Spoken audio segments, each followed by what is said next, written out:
137 metre लंबा, 23 metre चौड़ा और 3 मंजिल ऊंचा। ये कोई आम जहाज नहीं था। ये वो माप थे जो खुद ईश्वर ने नूह को बताए थे। आदेश बिल्कुल साफ था, बिना किसी शक के। अपने लिए एक जहाज बनाओ। बस यही एक वाक्य था और इसके साथ ही इंसानी इतिहास के सबसे बड़े और सबसे अजीब कामों में से एक की शुरुआत हो गई। बाइबल हमें जहाज का साइज बताती है, लकड़ी का नाम बताती है और यह भी बताती है कि वह क्यों बनाया जा रहा था। लेकिन वह यह नहीं बताती कि नूह को इसे बनाने में किन किन मुश्किलों का सामना करना पड़ा।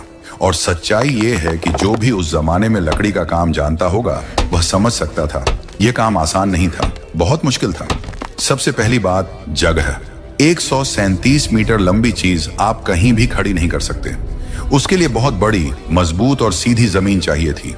ऐसी जगह जहां मिट्टी धंसने वाली ना हो, जहां जमीन फिसले नहीं और जहां आसपास सरो यानी साइप्रस के पेड़ हों, क्योंकि जहाज उसी लकड़ी से बनना था। अब जरा नूह को सोचिए, कोई मशीन नहीं, कोई इंजीनियर नहीं, कोई नक्शा नहीं, बस अनुभव, समझ और परमेश्वर पर भरोसा।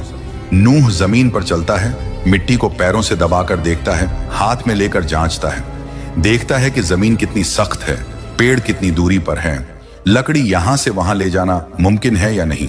और आखिरकार बहुत सोच समझकर वह एक जगह चुनता है और यहीं से असली मेहनत शुरू होती है।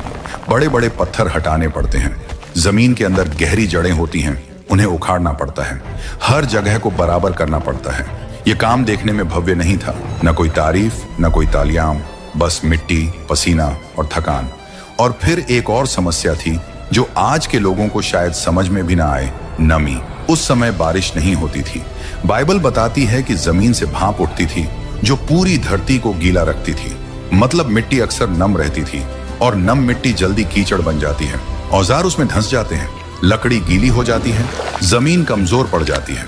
इसलिए बहुत मुमकिन है कि नूह ने जमीन के चारों तरफ छोटे छोटे नाले बनाए हों ताकि पानी वहां से बह जाए और काम की जगह खराब न हो।